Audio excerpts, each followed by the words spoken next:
今天还是特别深。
喂，小张听得见吧？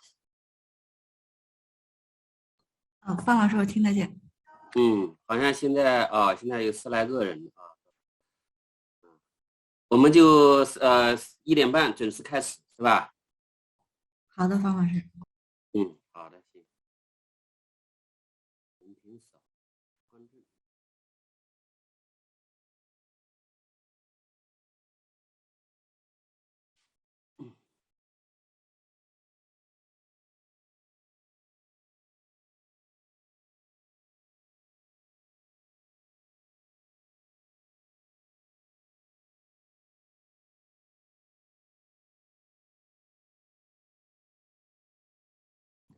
那我就开始了啊。Hello everyone. Thank you very much for joining my class this afternoon. I'm very happy to have this opportunity to talk with you guys about Chinese culture. I'm looking at how many participants, only 13 people right now, and I hope we could have more listeners this afternoon. First of all, let's share my desk.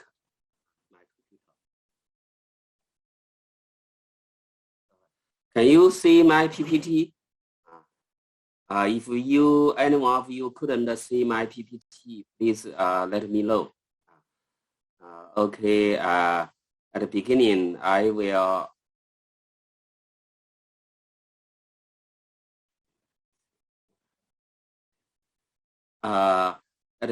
I would like to play a short video. Here is a video from the opening ceremony of 2008 Olympics. Let's come to see just very quickly in a very short time.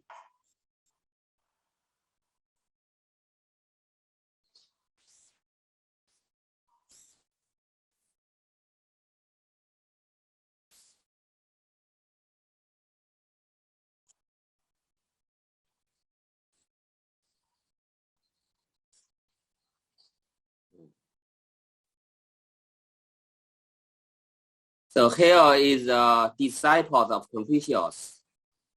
Here are some Chinese characters, Hanzi.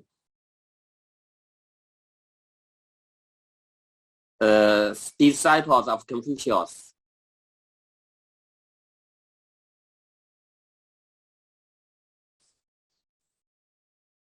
Harmony as one of the most important values of Chinese culture. So what you can see from this video, something very central to Chinese culture. The first element is Confucius. Confucius himself is seen as the founder, perhaps the most important educator in Chinese history, the founder of Chinese culture. And the second important point, which is overwhelmingly important for anyone to understand Chinese culture, is Chinese language, the written language, Chinese characters, like you could see. This is the Chinese character He, translated into English as harmony. And harmony itself is one of the core values of Chinese people and the Chinese culture. So the last element of this video is about the value of Chinese culture. So I think everyone who has any interest in knowing Chinese culture might have some impression from this video about Chinese culture. And now I would like to talk about someone else related to Chinese culture. And this guy is called as Samuel Huntington. Huntington is a very, very famous American scholar of political sciences in Harvard University. And in about 1993, he published a paper entitled The Clash of Civilizations. And in this famous paper, he divided the major world civilizations into these 8, like the Western civilization, Latin American civilization, Islamic civilization, Sinic civilization, or Chinese civilization into civilization, Orthodox civilization in Russia and Eastern Europe. Orthodox is one part of Christianity, and Japanese civilization, African civilization.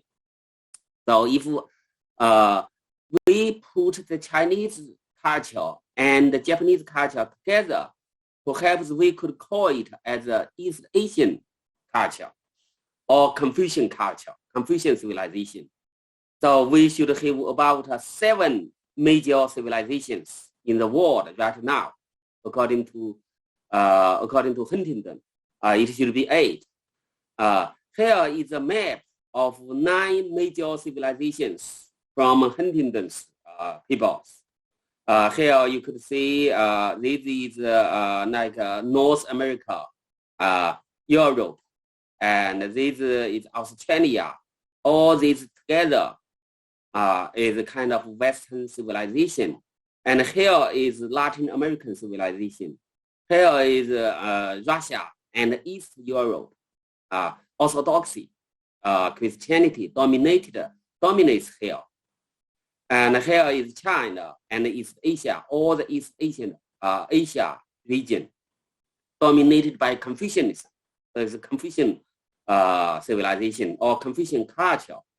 And here, this green part is is Middle East. Together with India, Philippines, and some Malaysia, it belongs to Islamism. So it's Islamic culture, Islamic civilization. And then here we could see this place is India, like Hinduism dominates there. And here is Japan. This is Japan. Perhaps Japan, China, Vietnam, Korea, all these countries could put together and call it as East Asian civilization or Confucian civilization, because Confucianism is still dominating over this region. But this is not Huntington's view, it's my view. And here we could see Africa, South Africa. So according to Huntington, there are these 8 major civilizations in the world. And this is yellow region. It doesn't talk about it. But yeah, I think it is dominated by Buddhism, perhaps. So we have about 9 civilizations on the basis of Huntington's paper. And Huntington's view is that according to this description made by someone else, this cultural organization contrasts the contemporary world with the classic notion of sovereign states. To understand the current and the future conflict, cultural rifts must be understood, and the culture, rather than the state, must be accepted as a reason for war.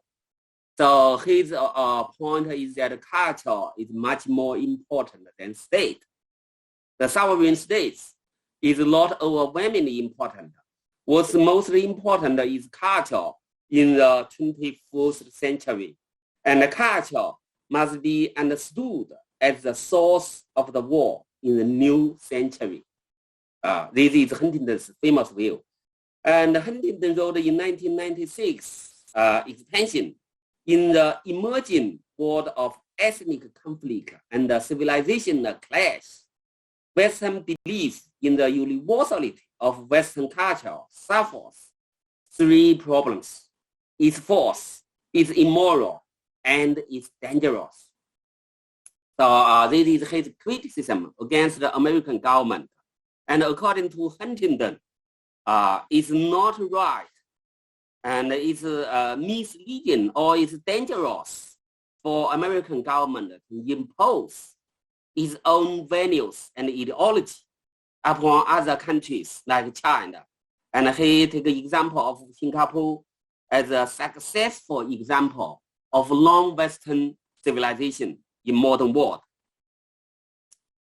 So the reason I talk about this guy because according to Huntington, it is culture which is much more important today in the 21st century and in the coming future for the world. So that's why we should concentrate on cultural studies today. Then what does it mean by culture? Insofar as I know, in 1952, two American anthropologists, Thorpe and Kluckhohn, and these two guys has made a famous work, Culture, a Critical Review of Concepts and Definitions. According to this work, they have collected about 164 different definitions of the term culture.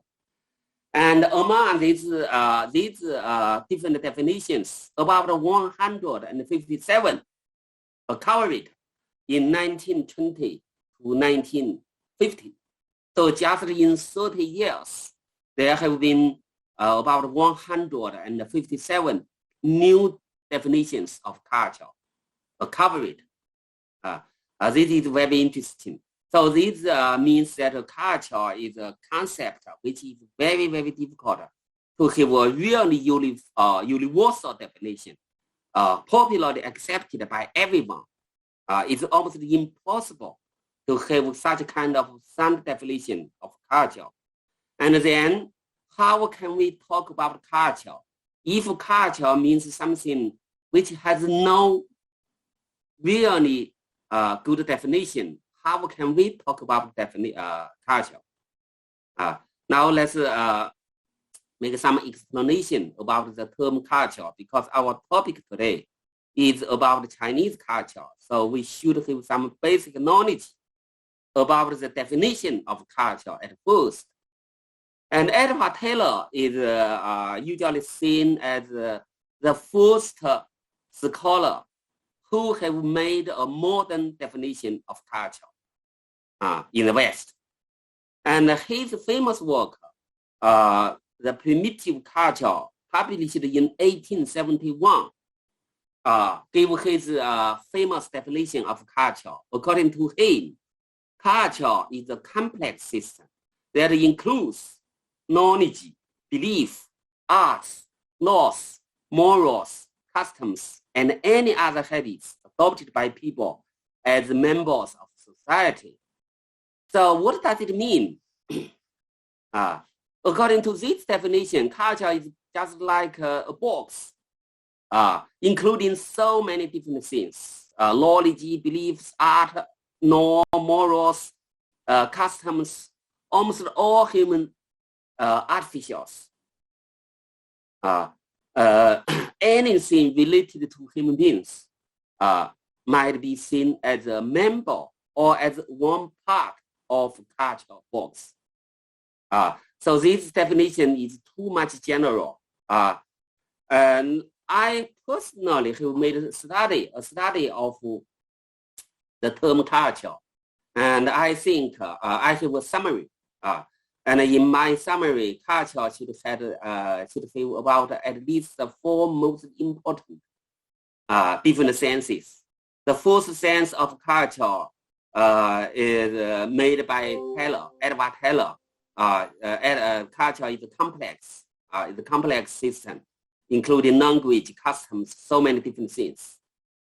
And the second definition of culture, or second understanding of the meaning of this term, is to take it as a symbolic activities, which emphasize the human being, the human efforts. So all man-made things, by symbolic activities, it means the man-made things, anything related to human beings. And the culture should be based on learning. Learning is human activity.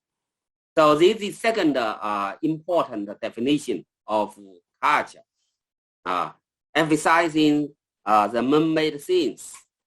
But there is a third important definition of culture, which is usually adopted by anthropologists,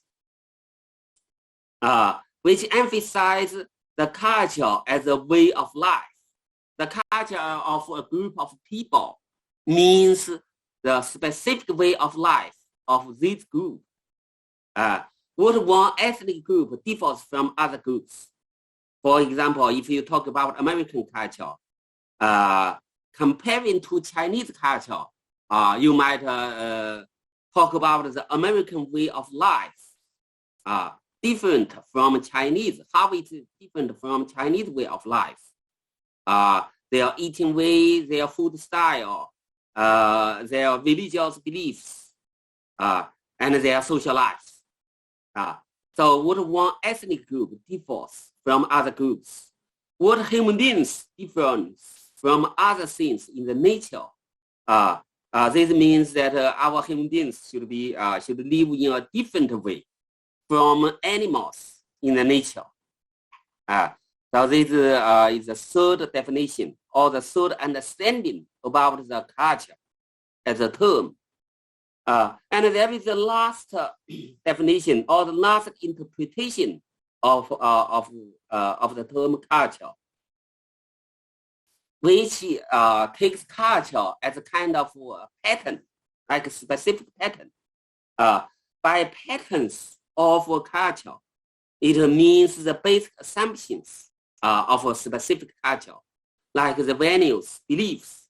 So there are some basic values, basic beliefs, which were taken for granted by a specific group.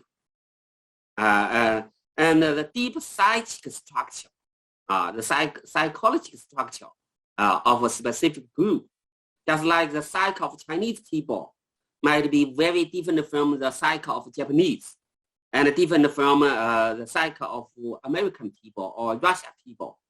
So each group of people has its own popular psychic structure and the way of thinking.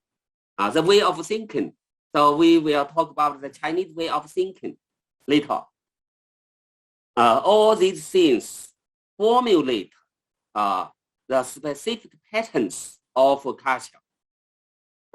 And by the pattern, it also means the dominant features as the source of all other features. For example, when you are talking about Chinese culture, you might understand that the Chinese people respect for their parents, emphasize the importance of group, emphasize the longevity of Chinese culture throughout 4,000 years. So these are some important features of Chinese culture, but not necessarily as the patterns of Chinese culture. By the patterns of Chinese culture, we usually means as the dominant features, as the source of all other features. And this concept as the patterns of culture was proposed by an American anthropologist like Benedict. Benedict in 1940s have made a lot of comparative studies between Japanese culture and American culture and among different ethnic groups in South American societies or Indians. So he talks about the patterns of culture. And in my today's class, I will mainly focus on the patterns of culture when I'm talking about how to understand Chinese culture. So it is not the first sense, the second sense, and the third sense, which I will focus. Not, I wouldn't focus on these first three, these first three senses of culture. But the last one is what I'm going to focus. And in my today's class, I'm going to talk about the patterns of Chinese culture. And I will focus on three important facts, three important patterns. The first one is called as these water lilies. The second one is called as Guanxism, which was also called as relationship dominance by some psychologists and cultural scholars. The third one is called as collectivism. And then the second part is about the features of Chinese culture, including language, Chinese religions, Chinese philosophy, as well as Chinese literature and art. The last part, if we have time, I would like to talk about the relationship between Chinese culture and modernity. But because of time limit, I'm not going to focus on the second and third part. I will mainly focus on the first part. And if we don't have enough time, I wouldn't speak so much about the second and third part. So this is what I'm going to talk today. And then first of all, I would like to talk about the patterns of Chinese culture. And now I think everyone who has any relationship with Chinese people or Chinese government might be interested in such questions as how to deal with and make friends with Chinese people in your business, and how to understand the Chinese way of thinking. All these things has so much to do with the patterns of Chinese culture. By patterns of culture, Chinese culture, I have made this map. This one. You could see. I think in today's class, I would like to describe all Chinese patterns of Chinese culture is based on a basic assumption, which is called as these water lilies by me. And it is on the basis of these water lilies, there are some consequences, which are other important parts of the patterns of Chinese culture. Including Guanxism, situation-centered, and collectivism. The second one, situation-centered, might be seen as part of Guanxism. And these three things, these water lilies, Guanxism, and collectivism, are what I'm going to concentrate in my class. So let me talk about these water lilies. The first one at first. The common features among the major religions. At first, I would like to show you these people. Now let's talk about talk about the major religious traditions dominated in our world today. So we could see these major religions, including Catholic, Protestant, Orthodoxy. All these three could be seen as part of Christianity. And Christianity originated from ancient Judaism.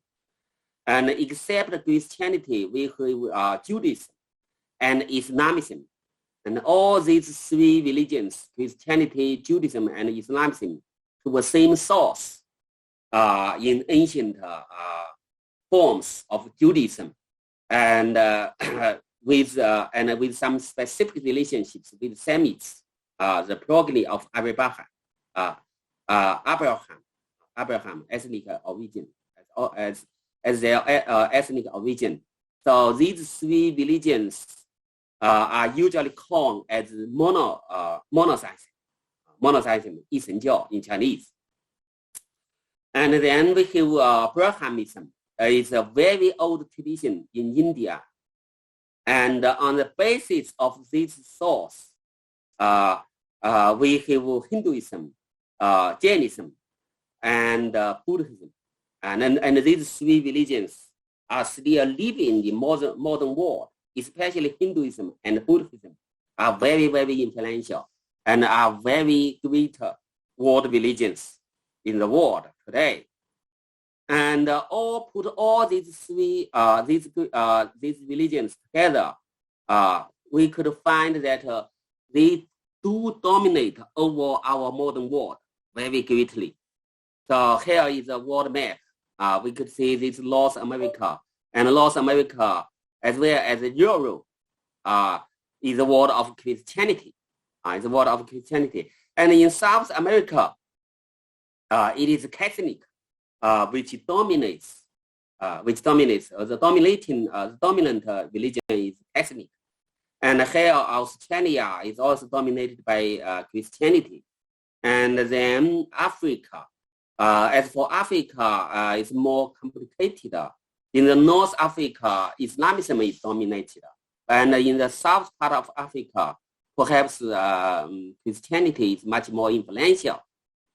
And then we come to Asia, and we find that in the north part of the Asia, like in Russia, in some Eastern European countries, Orthodoxy as one branch of Christianity is still dominant. But in all these places, here is India. This is India. Here is Middle East. In Middle East, Islamism is dominant. And in India, it is Hinduism. Buddhism is more influential.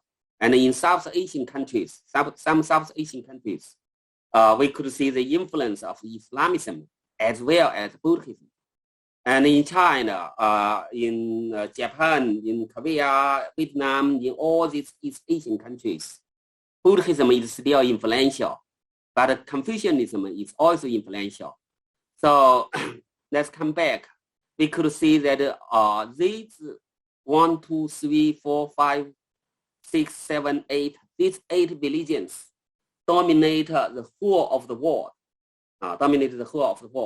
But I haven't talked about the Chinese religions like Confucianism and Taoism. And Taoism usually dominates over China. Perhaps part of them, in part of Vietnam, there is an influence of Taoism. And Confucianism is influential in China, Vietnam, Korea, North Korea, and South Korea, and Japan. And perhaps in Thailand, some other East Asian countries and regions. So this is world religions. Now I would like to make a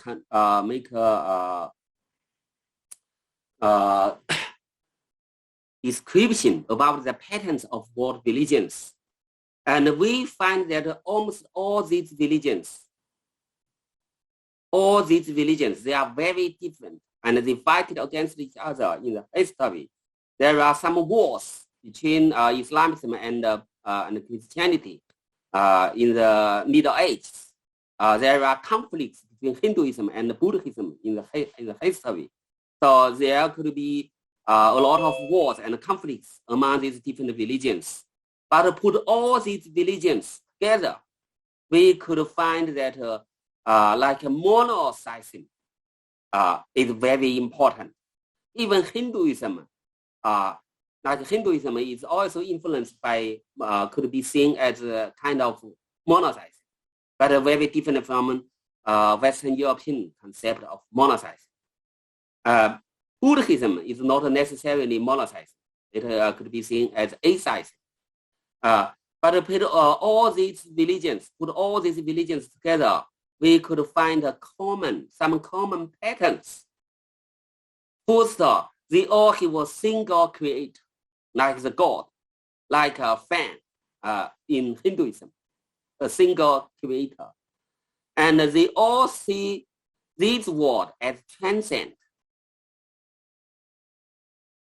They all see this world as transcend, which doesn't represent ultimate reality, which means that this world, what we are seeing, this world, heaven and earth, all this world, is transcend and could possibly disappear completely sometimes later. So it is transcend. It's not necessarily real. It is not the ultimate reality of human beings. And there is a limited list of life. The spirit or the soul of each human being would not necessarily die after physical death. It means that there is another life. Possibly there is another life after death, physical death. Our soul or spirit could still continue to survive, perhaps in another world.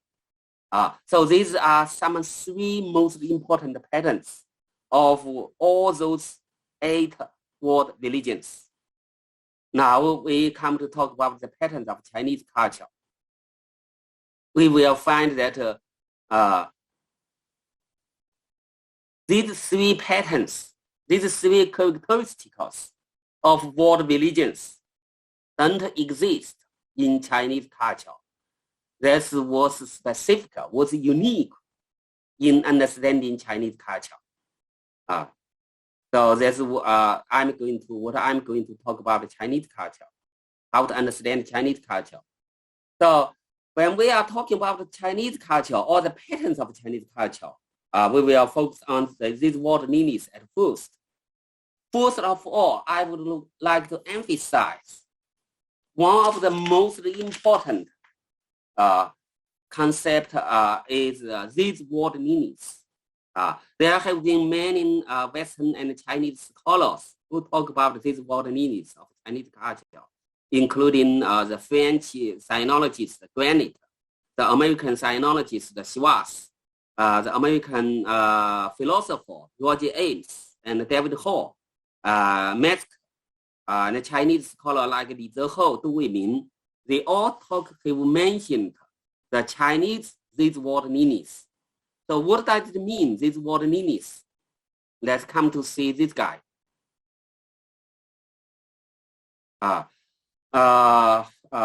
Mood,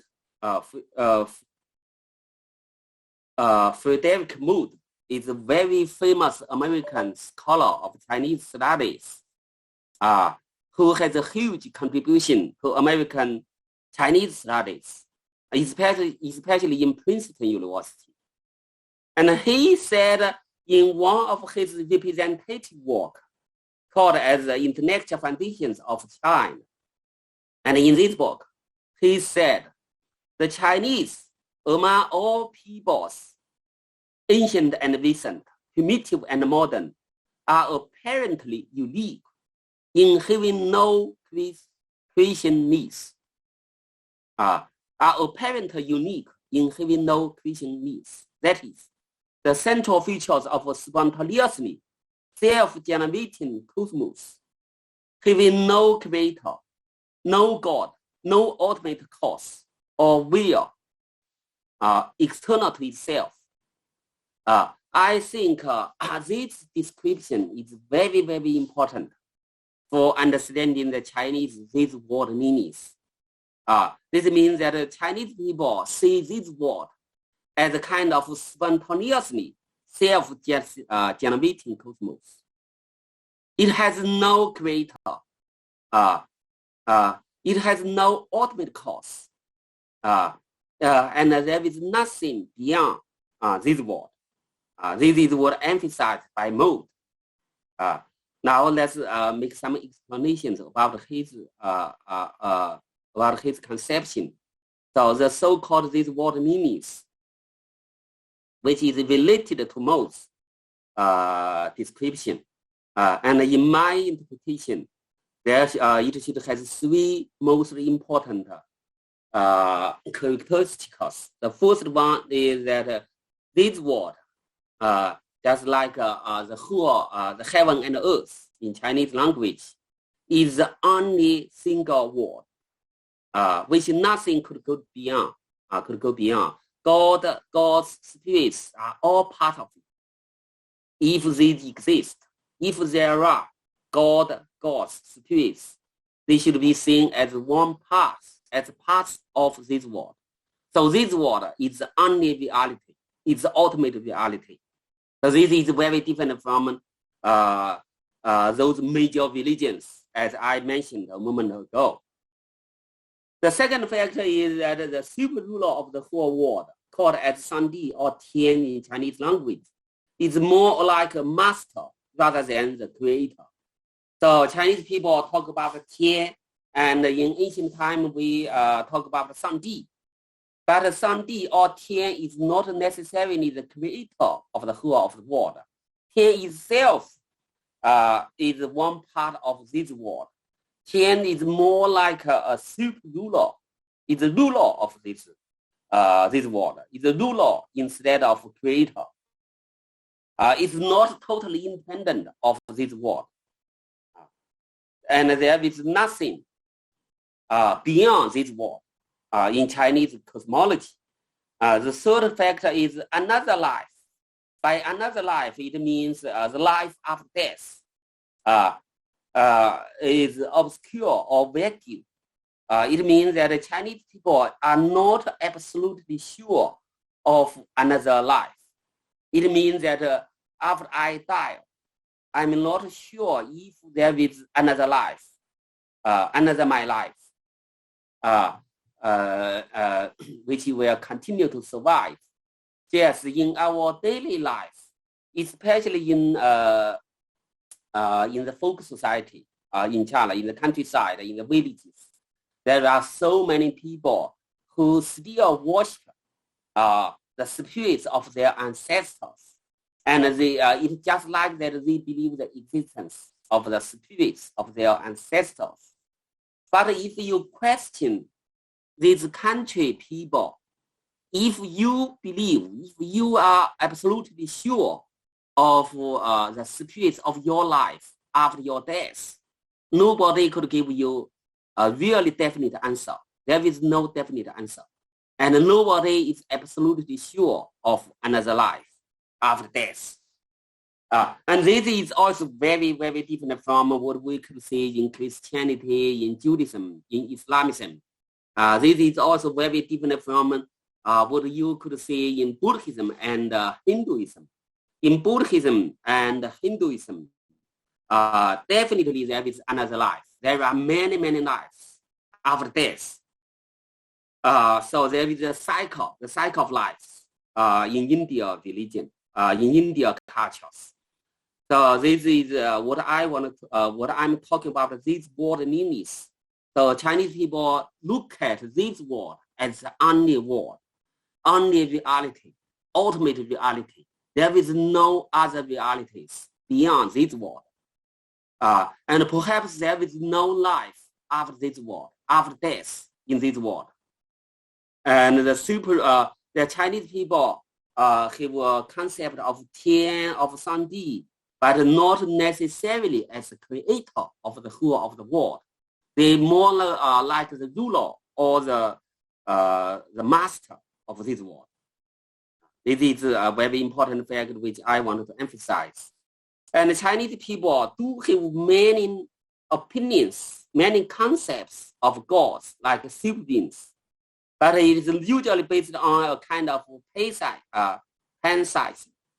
By pantheism, it means that in Chinese culture, the god of something, like the god of heaven, the god of earth, the god of river, the god of moon, the god of star, the god of you guys, are the god of everything. Everything could possibly have a god.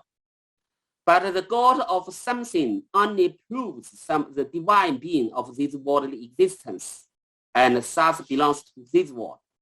The god of something just means something as a master, as a ruler of something, which is divine, which is quite mystical. And in Chinese culture, gods usually is usually equal to extremely unusual and mystic power. So God is not something totally independent of our world. It's not something existing beyond this world. It's not independent. God is just some mystic power, just some unusual power. God is like the ruler or the master of some specific thing. So the God of moon could manage the behavior of the moon. The God of river could manage the water, the moving of the water. The God of heaven could manage the natural disasters like floods, something like that. So God is a kind of unusual power, and nobody could refuse to favor it. This is a very Chinese concept, very Chinese concept of God. And this is very different from the concept of God in monotheism. And anything could possibly become a God if it is seen as something very unusual, just like some people who have a huge contribution to our country. And after they die, people would like to worship them as gods because they are seen as unusual and with some unusual powers, mystic powers. So anything could possibly become a god. And last night I saw a TV program which is talking about some ancient stories in China, in ancient China. There is a scholar who got a pencil, get a pen to write something, to paint something. And when he used this pen to draw anything, anything would become living. If you have no money, you could draw some money, and then you have a lot of money. It becomes real, becomes real. So this pen is called as Shenbi, like the God pen, because it has some unusual powers. And in Chinese society, if you visit some ancient architectures and you see religious architectures, you could see there are so many statues of gods or spirits. And the people, Chinese people, would like to worship every one of them. Even they don't believe in this specific religion, they still come to show respect for them because they would like to favor every one of them in order to get some personal benefits. They want to benefit from their praying activities. So many years ago, when I brought a group of foreign students to visit some Chinese monarch architectures, and the American students often ask the same question: why these Chinese people would like to pray in almost every different religious architectures? Why? Even they don't believe in Buddhism, they still come in to pray, come into the Buddhist temples to pray. Even they don't believe in Taoism, they still come into the Taoist temples to pray. So why?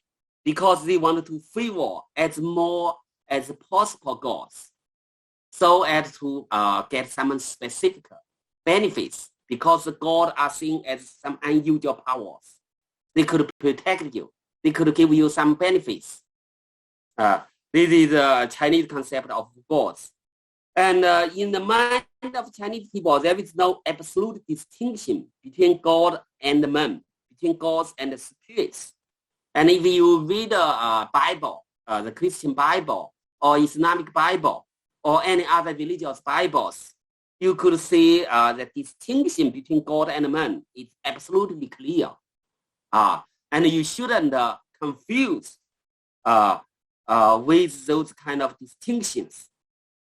But in the mind of Chinese people, man could become a god. And God is just like man, but just more unusual, just like more unusual man.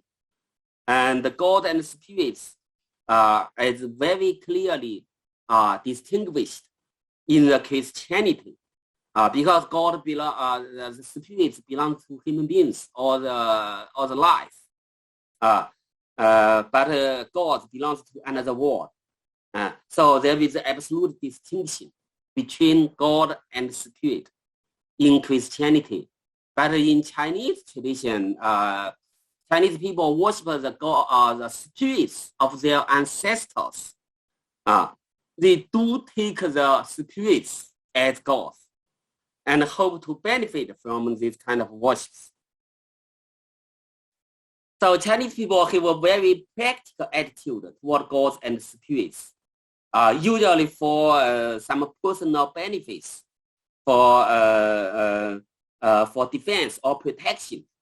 And the Chinese intellectuals usually take a distant position from the gods because they think we couldn't have any clear knowledge about the gods.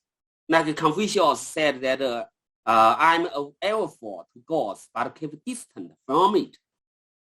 This is a kind of popular attitude of Chinese educated people in traditional society.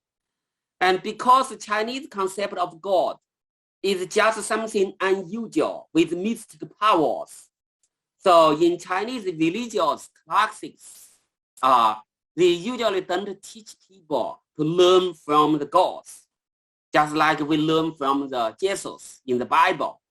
Not so clearly, because everything could become a god. We have too many gods. It's hard to learn so many lessons from all these gods. So we, in our religious classics, in Confucian classics, in Taoist classics, we teach people to learn from example persons instead of gods. This is very, very different from Christianity and Islamism, as well as from like Hinduism. So this is what I'm talking about. The patterns of Chinese culture as a kind of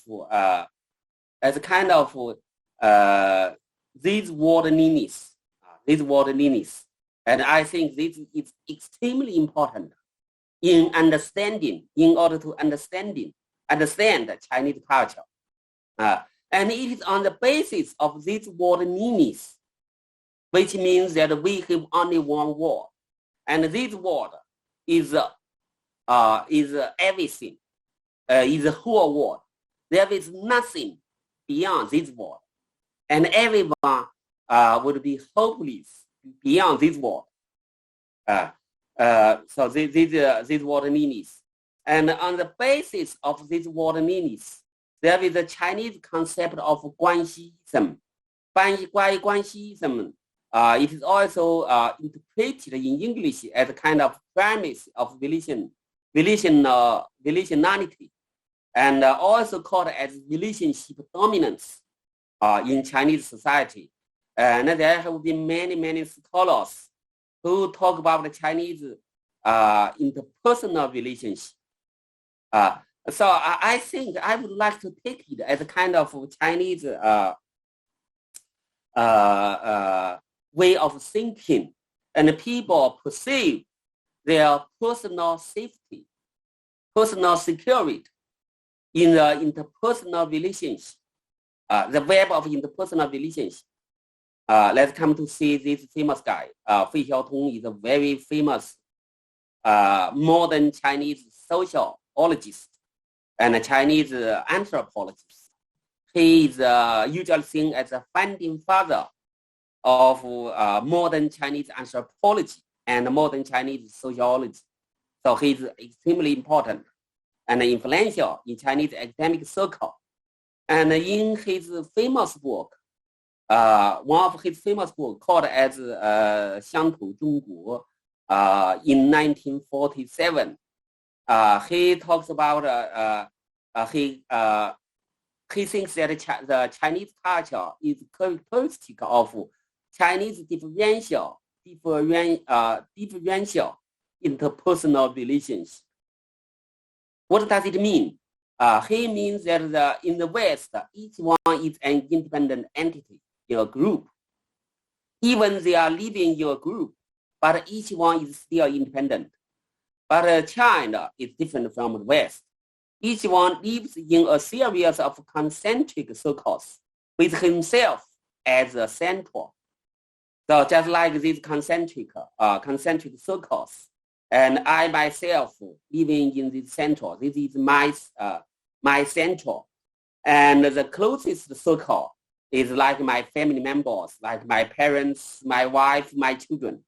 And then the second circle, which is more distant than the fourth circle, consists of my close friends and my relatives who could speak everything with me. And we love each other very, very strongly. We help each other so much in the past.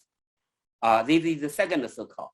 And then there is the third circle of my relationships, including the people like my classmates from middle school students to my classmates in the university schools and my colleagues in the Tsinghua University in the history department and my students in the classroom. So for these people, I'm very familiar, but we are not necessarily very close friends, not close friends, but we are so familiar with each other. So this is the third circle. And then the last circle, perhaps the president of America, the president of China, or president of India. I know them, but they don't know me. So this means a kind of differential interpersonal relationship.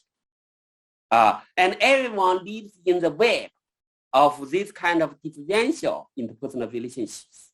So many relationships.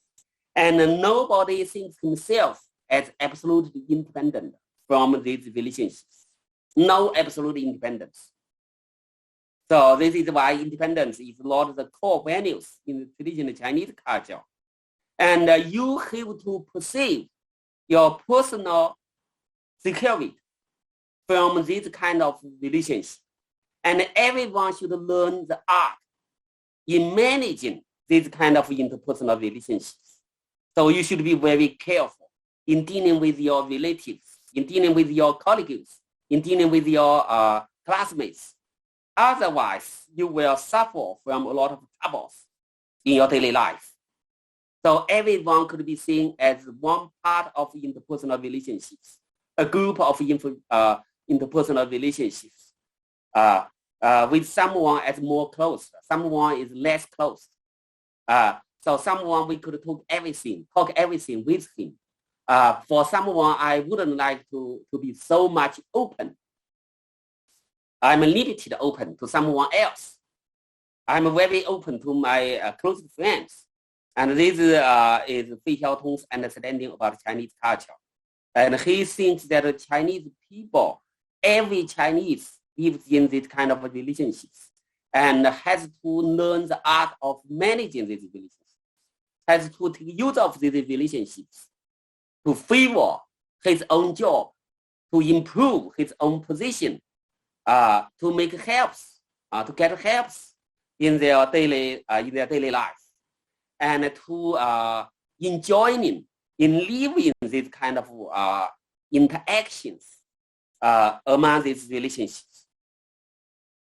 And then another scholar called as Xu Langguang in Chinese, he is Chinese, but he lived in America for more than 50 years. He was born in China and left China in about 25 years. And then he found a job in American University. And he has made some interesting comparisons between Chinese culture and American culture. According to this guy, American culture is dominated by individual century, and self-reliance is like the core value of American society. So the self-reliance is seen as extremely important for American life. And everyone takes himself as the center of the world. And the personal autonomy, the individual decision, individual freedom is seen as more important for Americans.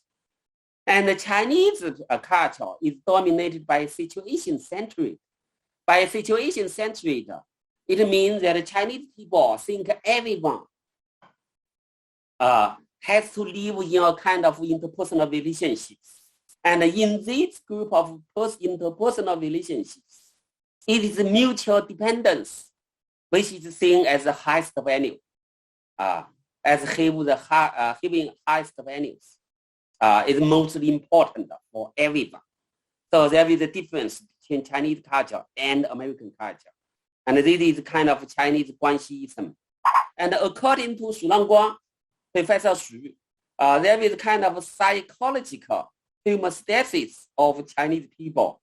By psychological homeostasis, he means a web of Guanxi as a series of hierarchical connections with his or her circumstances, including interpersonal relationships, social relations, relations with the nature and the whole of the world, as against the Western concept of person as the person in front of the world. So everyone is independent of each other, except in front of the God. So everyone relies on the God, but everyone is independent of each other. In the human society. So the Chinese psychological homeostasis is different from American people's psychological homeostasis. This means the importance of Guanxi. And by Chinese concept of Guanxi, Guanxi is usually translated into English as relation or relationship. And Guanxism means has so many different senses, in my opinion. It includes something like the affective bonds or expressive ties among two specific persons. And there is distinction between in-group and out-group. So people clarify his own in-group as more important than out-group.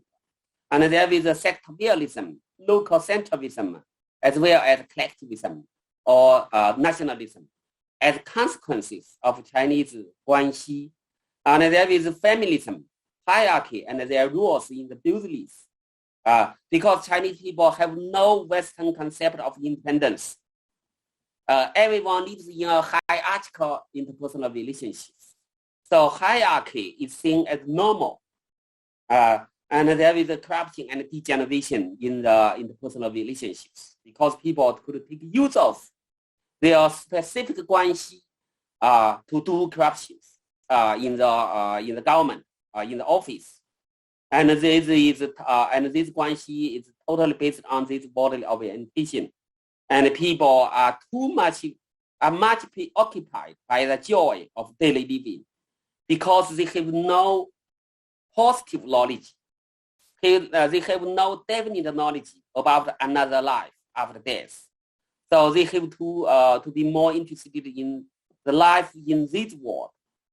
This means that the joy of daily living is seen as extremely important for a good way of life in Chinese society. And then the last one, which I wanted to emphasize as an important dimension or the pattern of Chinese culture, is a kind of collectivism, which is usually translated into Chinese as 集体主义 or 团体主义. By collectivism, from a psychological point of view, it means a kind of self-identity. Means everyone I would like to prefer to identify himself as a person in some specific groups. I would like to identify myself as a professor of Tsinghua University. And Tsinghua as a group is absolutely important. It's very, very important part of my self-identity. I also identify myself as a member, as a citizen of China. So China is a specific group, which is very important to my self-identity. I also identify myself as a member of my family. So my family in this sense is a very specific group. which is extremely important to my personal identity. And then personal safety within groups, people has to manage, has to pursue their personal safeties within specific groups. I have to take use of Tsinghua as a source of my personal safety because this university is very great. It gives me so many benefits. So this is a kind of collective. There is a distinction between in-group and out-group. In-group, it means that the group in some specific groups, very limited numbers, with only very limited numbers, like my family, my homeland, like China, my country, or my university as my office. So these three groups perhaps very, very important, more important than all other groups. And after group, it means some specific groups in which I'm living, but I don't have a very strong affective bonds with this group. And this collectivism could cause sectarianism and localism in political life and social lives. But it could also contribute to the rise of patriotism and nationalism. This could explain why patriotism and nationalism are still very, very strong in today's China, as well as in like Korea, in Japan, in Vietnam, because all these countries have been sharing, have some common features, common patterns. And this guy, like Hofstede, has a very famous work, Culture's Consequences, published in 1980, I think. And in this book, he talks about how to understand human cultures from four different dimensions. One of the most important dimensions is the distinction between individualism and collectivism. Individualism and collectivism. And this guy is a professor in American Illinois University. He's a psychologist. And he and a group of his students or his colleagues have made a great contribution to comparative studies between collectivist society and the individualist society. So this is the homepage of his book, Individualism and Collectivism. So there have been a lot of studies about collectivism. This is what I want to see in my today's class. I talk about collectivism, situation-centered, proposed by Xu Langguang, and Guanxism by like Fei Xiaotong, as well as many other scholars. And all these three dimensions, 1, 2, and 3, could be seen as based on a basic assumption of Chinese culture, which is called as these world meanings by myself. And I think there have been many Western and Chinese scholars who have some contributions in studying these patterns of Chinese culture. This is exactly what I want to emphasize, how to understand Chinese culture. So in my opinion, it's very important to know the basic assumption of these world meanings in order to have a good understanding of Chinese culture. And on the basis of this assumption, there are three patterns, Guanxism, situation-centered, as well as collectivism, are all very important in understanding Chinese culture. So because we don't have enough time, I wouldn't be able to talk about how to understand the patterns of Chinese culture from the perspectives of Chinese language, Chinese religion, Chinese philosophy, as well as Chinese art. But I would like to spend a short moment in talking how to understand the Chinese culture the patterns of Chinese culture from Chinese art. Here is a picture of Chinese garden. You could see the architectures in the garden is very different from the garden in Roman Empire, the garden in America, in European countries, or in other parts of the world, in Middle East, perhaps. This is the Chinese garden. And then I would like to show you a painting, ancient Chinese painting.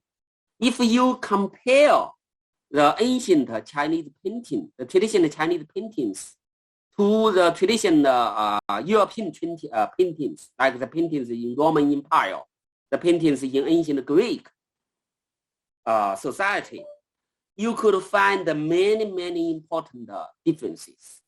One of the most important difference between Chinese paintings and Western paintings is that the Western paintings usually focus on the body of human beings, the specific organs of a specific person. And the mouth should be seen very clearly.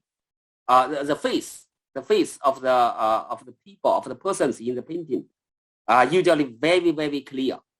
But in the Chinese traditional paintings are more like this style. You could see that there are some persons here, some persons, and there should be some persons in these bowls, but they are not very clear.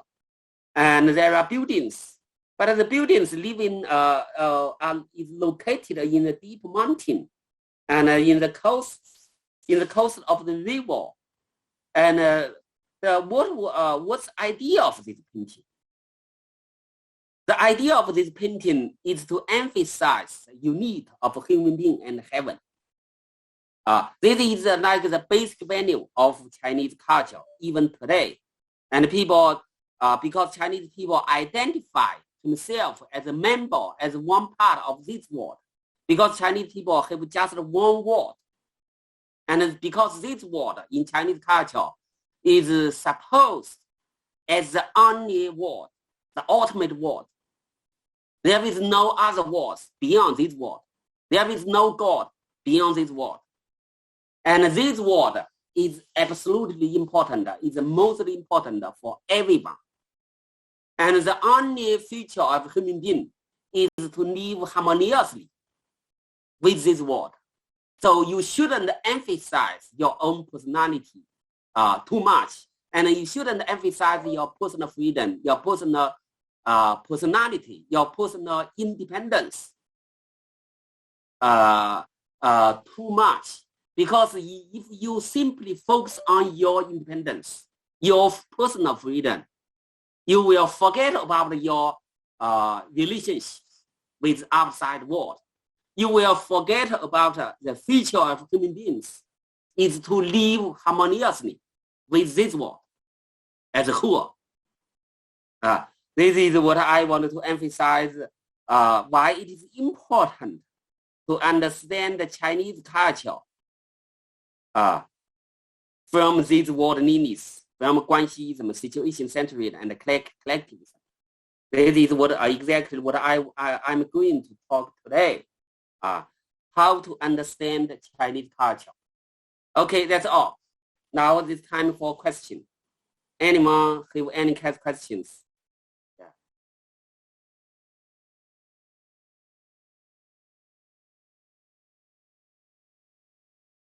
So is there anyone who wants to ask me some questions? Here I could open some questions and answers in this area. Different times has different cultures. Why is there such a phenomenon? So everything is developing. It's understandable that different times people have different emphasis. Just like human being, when I'm a child, I'm more interested in my course, my grades in the classroom. But when I'm a professor, I'm more interested in my publications. So there is a development of culture. Everything could have a development. But there are some basic assumptions, some common patterns behind all these phenomena. That's more important when I'm going to talk about how to understand Chinese culture. We see the Yi Gu Jian Jin take history as a mirror to revise our opinion or as a momentary work to find some kind of law and some kind of regular patterns to get some kind of guidance or advice. How can we do 以古鉴今